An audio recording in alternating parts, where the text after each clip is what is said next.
It was just a few short years ago when the Dolphins finished second in the league in points, first in the league in passing, yet here we are, 2025, Miami is the worst team in the NFL. After getting blown out 33-8 by the Colts in Week 1, it's clear that Mike McDaniel's struggling to evolve ever since his league-leading innovative offense burst onto the scene. And even worse, his offense is completely disorganized and keeps flubbing small assignments.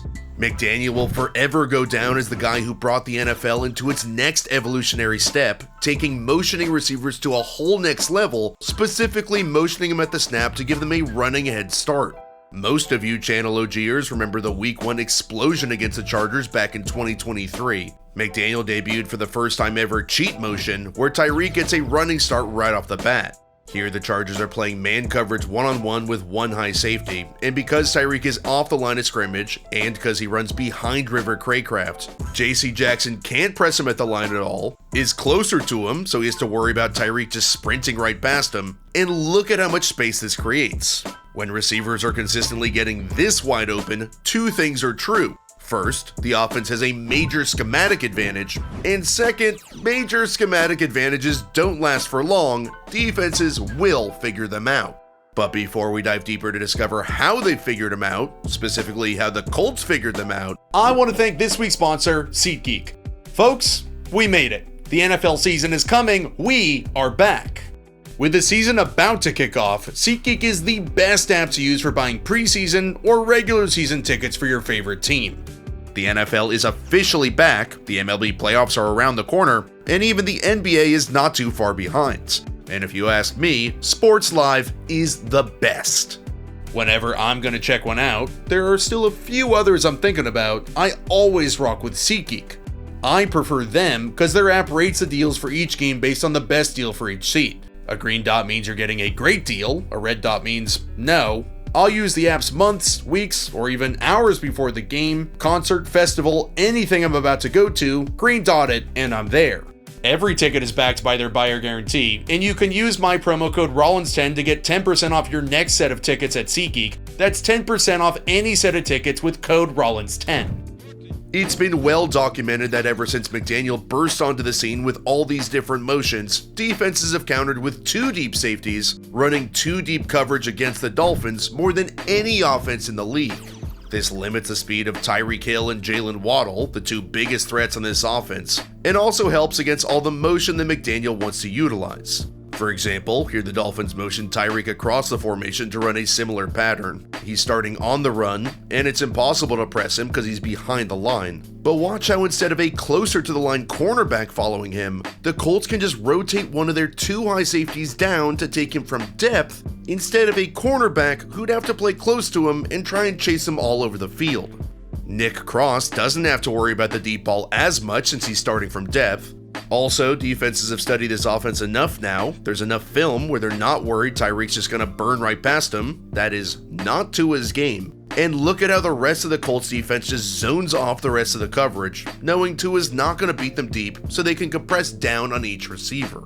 This defensive adjustment also helped with Tua's second interception, where the Dolphins motion Tyreek across, the Colts starting too high and rotate one safety down, man the Tyreek side, then zone drop the rest into coverage, just rush 3, so that's 6 zone defenders for just 2 other receivers. The ex-Dolphins cornerback Xavier Howard literally roasted Tua postgame. We knew the guy, he gets the ball out pretty quick. Once we take away his first read, I feel like it's panic mode after that, and it showed yesterday. We took away his first read, and he was trying to get rid of the ball real quick. The second main part of the Dolphins passing game that devastated the NFL in 2023, and some of 2024, is this skinny post route to Tyreek, where Tua mastered the anticipation of throwing to one very specific spot, and Tyreek learned exactly where to be at. But as I said, when you're consistently doing something out of the ordinary, defensive coordinators lock themselves in their mom's basement and grind your film over and over, and Lou Anarumo is no different. You can see in the 2023 example how Tyreek starts to slow up to find the open space.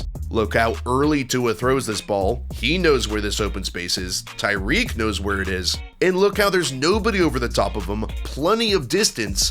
But then fast forward to this week, Tyreek has the cornerback over the top, The safety is just a little bit tighter. If Tyreek takes this up the field in the same way, maybe the cornerback can break on the ball and undercut it and pick it off. So Tyreek takes it a little bit flatter. Tua thinks he's still going to run skinnier up the field like usual, and it looks like an overthrow, but it's a miscommunication, and cause defenses have adjusted, there's just less space to work with.